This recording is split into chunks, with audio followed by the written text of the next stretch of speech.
Morning, everyone. I just want to clarify a couple of things regarding chapter 3 with you.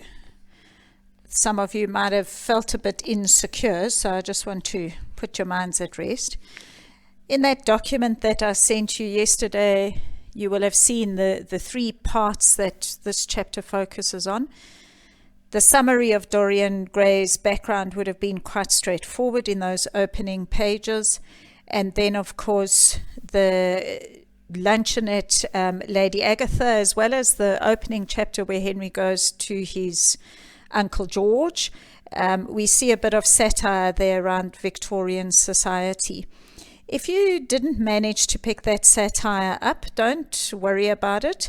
When we get back to school, we will look at it in a couple of chapters where we have the various get-togethers of high society in the Victorian era. So don't panic if you weren't able to pick that up. I will today, of course, just pick up on one or two things as we go through that. But I want to really focus on Henry, again, the predator. We see him looking, molding, shaping, influencing Dorian Gray very clearly in this chapter, and that's what I really want to focus on. And then just to remind you that next week we won't have any lessons. We're giving you that week just to catch your breaths and catch up where you feel you've fallen behind. But what I will be doing is sending out a PDF document with some summaries of chapter 1 to 6. We've obviously only focused on the first three chapters, so that's all I'm going to ask you to have a look at. We've really addressed the questions around chapter 1 and 2, so you don't need to worry about those. But you might want to have a think about the questions around chapter 3 because they will look at the whole idea of Victorian society and the Victorian aristocracy. So just to know that that's coming, but put your minds at rest. You don't really have to worry at all about that satire if you were unable to get your heads around it. So today for chapter 3 we're going to pick up on page 44. This is still at Uncle George's house. Remember, Henry goes to find out about Dorian Gray and to hear what his whole pedigree is, if you like. And he gets to hear the information which you have already summarized. And we start with his response to it. So we're halfway down page 44. So that was the story of Dorian Gray's parentage. Crudely as it had been told to him, it had yet stirred him by its suggestion of a strange, almost modern romance. A beautiful woman risking everything for mad passion. A few wild weeks of happiness cut short by a hideous, treacherous crime, months of voiceless agony, and then a child born in pain. The mother snatched away by death, the boy left to solitude and the tyranny of an old and loveless man. Yes, it was an interesting background. It posed the lad, made him more perfect, as it were. Behind every exquisite thing that existed, there was something tragic. So that's a lovely summary, if you like, of Dorian Gray's background. And of course, you've got the more detailed summary that you've made. But it's Henry's reaction that is so interesting, because it is here that we really see the way that he objectifies Dorian Gray. We've focused on, over the last couple of chapters, Henry's unwillingness to connect emotionally to people. They are means of entertainment to him. And we see that very clearly here, that Dorian Gray is the character of a romance. He's the story of a tragic event. He's not a person. And it's really important here that you see that, and we're going to track that as the rest of the chapter unfolds. The other important insight we get here is into the grandfather, the tyrannous grandfather who ultimately raises Dorian. And we get some sense of potentially the fact that Dorian was deprived of love as a boy, and that all he had was this grandfather who resented him because of his father, and who clearly mistreats him. We are never 100% sure whether he abuses him physically, but certainly he deprives him of love and affection. And we see that when Dorian first hides the painting away, and he goes and takes the painting up into the schoolroom, and we get a sense of his upbringing. So it does give us some insight into why Dorian is what he is, and that perhaps he is not 100% responsible for who he turns out to be. We continue now at the top of page 45.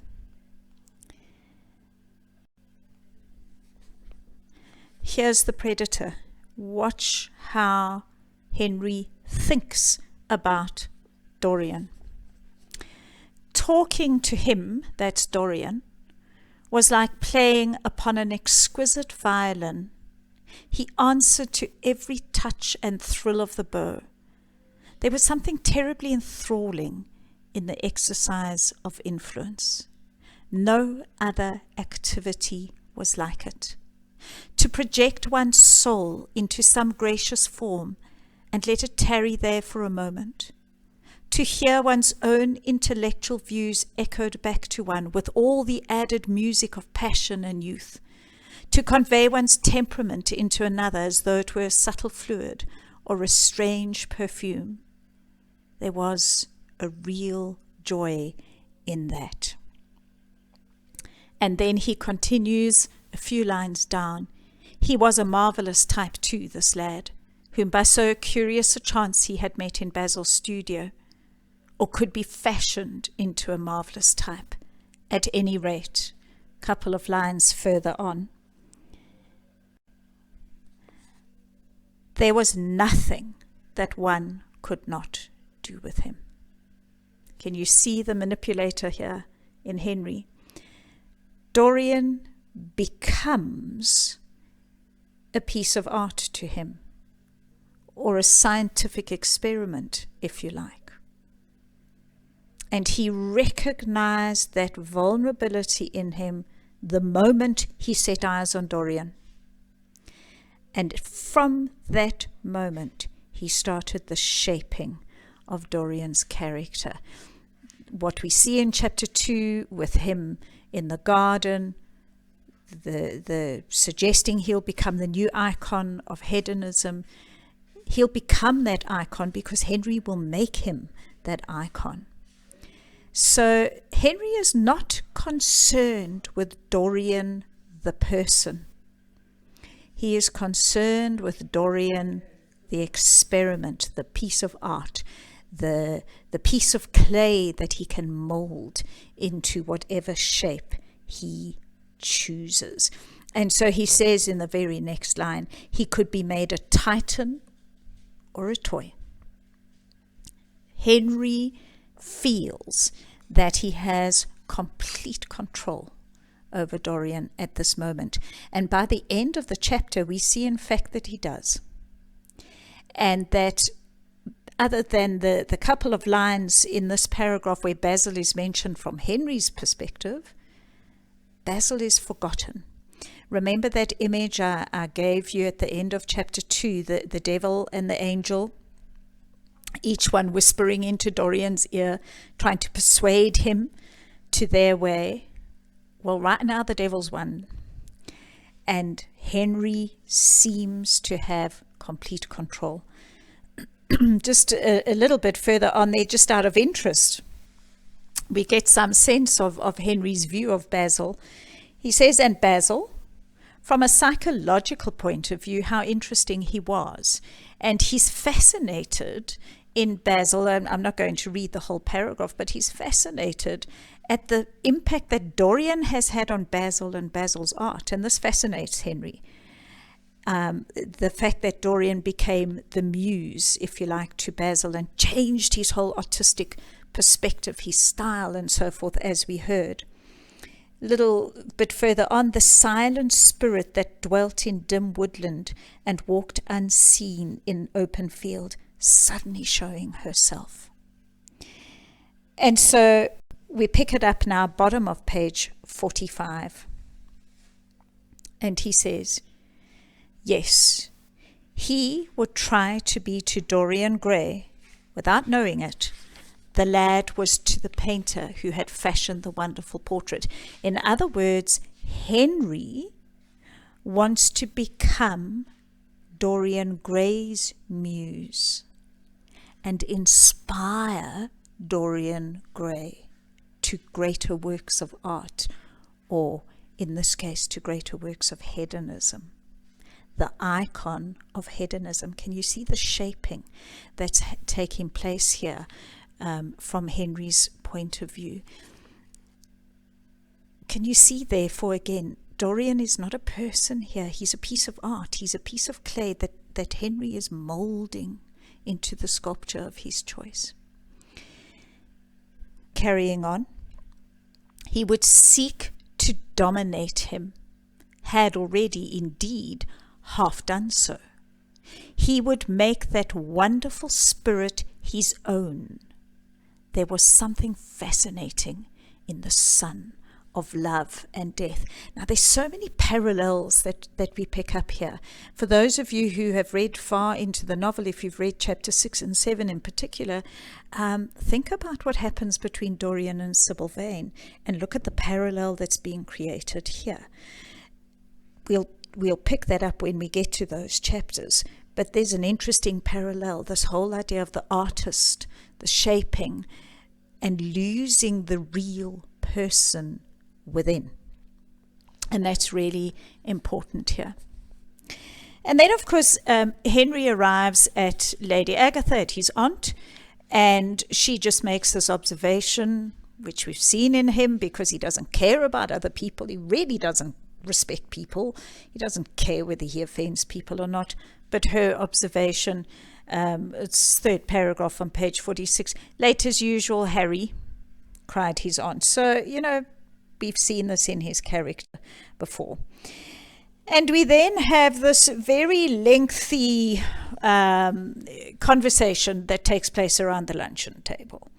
And this is the section that you would be looking for the satire from. I'm not going to go into it at all. We're really going to just look at little comments that are made by Henry that will move the plot forward because they indirectly are related to Dorian. So we are going to pick it up now at the bottom of page 48. So there's been all this banter. We get some insight into the attitude of England to America. This colonial arrogance, if you like, of the Victorians. That America, nothing good can come out of America, and there's the satire about their fashion and so forth. It's quite fun to just have a look at it. But we get this comment from Lady Agatha that's important. Second last line of page 48. Oh, Harry, I am quite vexed with you. Why do you try to persuade our nice Mr. Dorian Gray to give up the East End? I assure you he would be quite invaluable. They would love his playing. And Henry's response, I want him to play to me. Can you see? There's the muse. I want him, he's my instrument. The violin image that we saw a couple of pages before. She continues, but they are so unhappy in Whitechapel. Now, I want to just give you some context here. So Whitechapel was a part of the East End. I've already explained to you the East End of London. That was your poorest of the poor. And Whitechapel was the very worst of that area. Whitechapel, if you have ever played the game Assassin's Creed Syndicate, that's set in this era. It's set in Victorian England, and it passes through Whitechapel in one of the chapters of the game. This is the world of Jack the Ripper.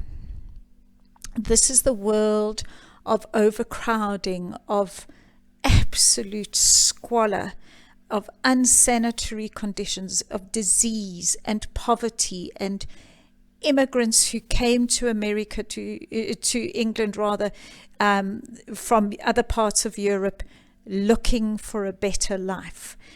Whitechapel was the absolute bottom of the barrel. It was the dregs of society. And so we see this complete contrast between Lady Agatha and her philanthropic work and the rest of aristocracy.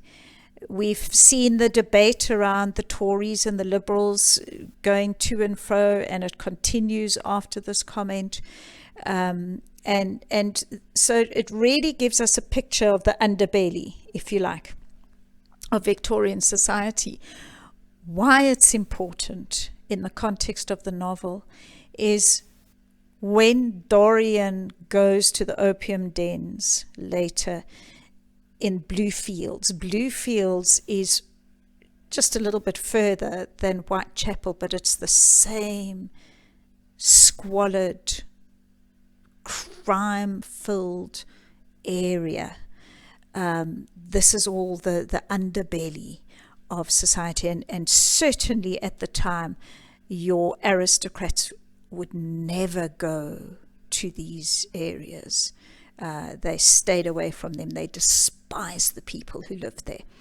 So we get this contrast, the Liberals who were looking for social reform versus the Tories who wanted the status quo.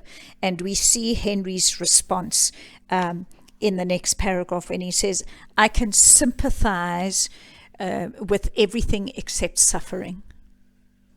I cannot sympathize with that. It's too ugly, too horrible, too distressing.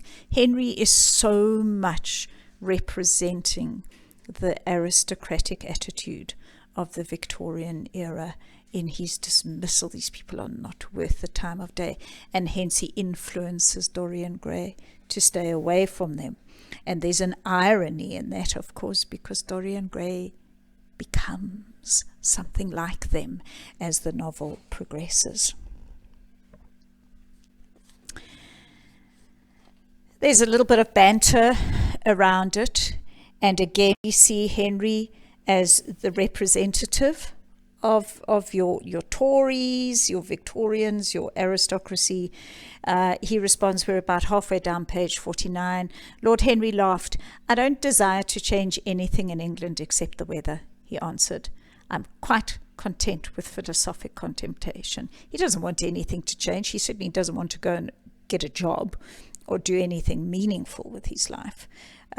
He's so representative of that attitude of the aristocrats. And he continues a little bit further on. It's the second last paragraph on page 49 when Mr. Erskine challenges him, and he says, humanity takes itself too seriously. It is the world's original sin. If the caveman had known how to laugh, history would have been different. Interesting little comment that he makes, because he can, because he's well off and he doesn't have to engage in the suffering of society, and he doesn't engage in any real connection with people either. He's never going to suffer. So he can make these comments about society, but very much a reflection of Victorian society. If you were looking for some satirical things, these points that we've looked at on page 49, they will give that to you. And then, of course, we have the Duchess coming in. She features again later in the novel, but we get one of Henry's epigrams, and we're about a third of the way down page 50. She's talking about her life being boring and, her regrets and so forth. And he makes this comment. He says, to get back one's youth, one has merely to repeat one's follies. So, he's saying you pursue hedonism. Go back to the things where you made mistakes, where you did silly, spontaneous, impulsive things. Repeat them, because that's all that makes life worth living. Now, after all that banter, he looks at Dorian and he makes this observation. Sorry, I've highlighted in the wrong color here. Lady Agatha further on speaks about the people dying, shaking her head at his views, and he says it should be highlighted in yellow. My apologies. He says, yes, that is one of the great secrets of life. Nowadays, most people die of a sort of creeping common sense and discover when it is too late that the only things one never regrets are one's mistakes, and they respond with this laugh. And then we have this this very long philosophical speech, if you like, of Henry's. We're not going to look at the whole thing, but he starts to play with the fact that he's got a captive audience, and he plays with it. But most importantly, we want to pick up on Dorian's reaction to it. So we are right at the bottom of page 50. He felt that the eyes of Dorian Gray were fixed on him, and the consciousness that amongst his audience there was one whose temperament he wished to fascinate seemed to give his wit keenness and to lend colour to his imagination. A little bit further along, Dorian Gray never took his gaze off him, but sat like one under a spell, smiles chasing each other over his lips, and wonder growing grave in his darkening eyes. So this is what motivates Henry to carry on. And really, if you look at that paragraph, it's all highlighted in blue here, but if you look at that paragraph, he actually speaks absolute nonsense, and he's got all this philosophy and so forth. But it's Dorian's response that's important, that Dorian hangs on his every word, and he knows it, and he plays to it, and how he has drawn Dorian in completely to whatever he says, Dorian will believe.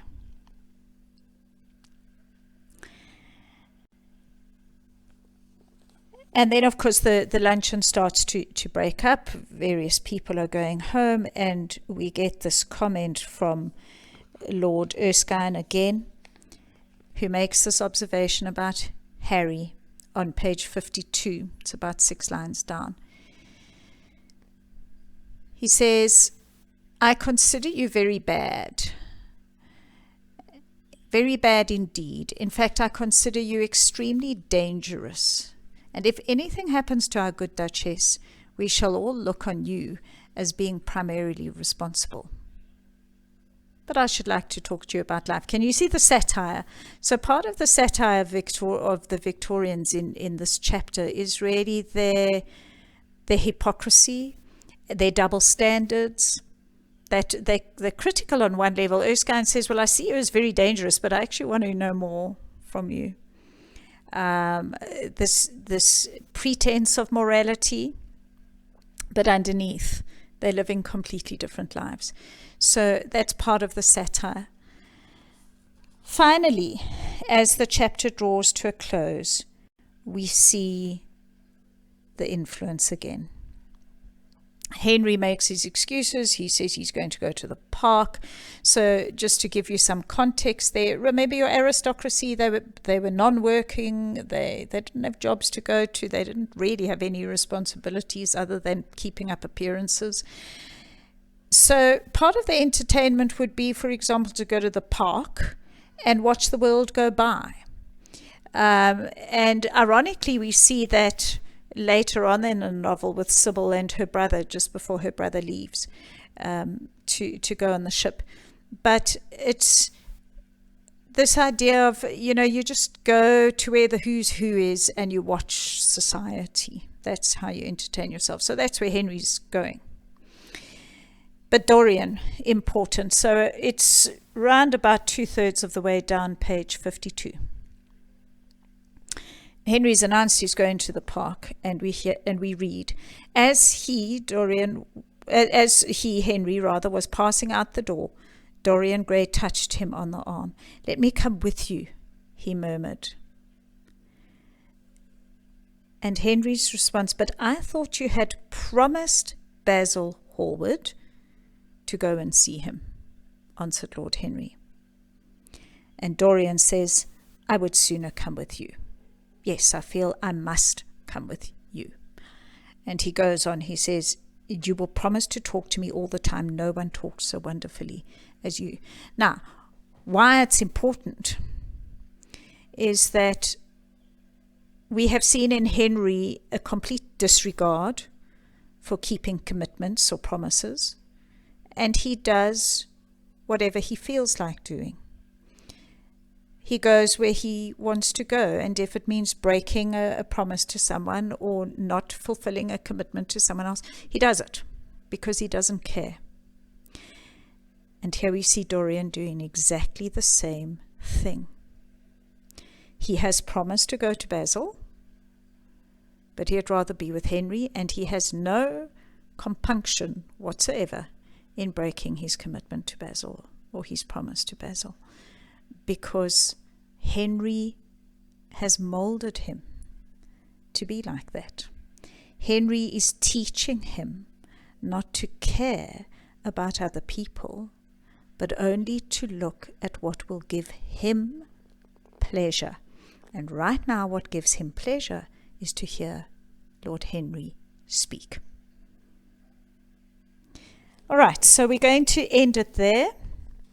We will pick up chapter 4 on the 4th of May next week. No lessons, remember.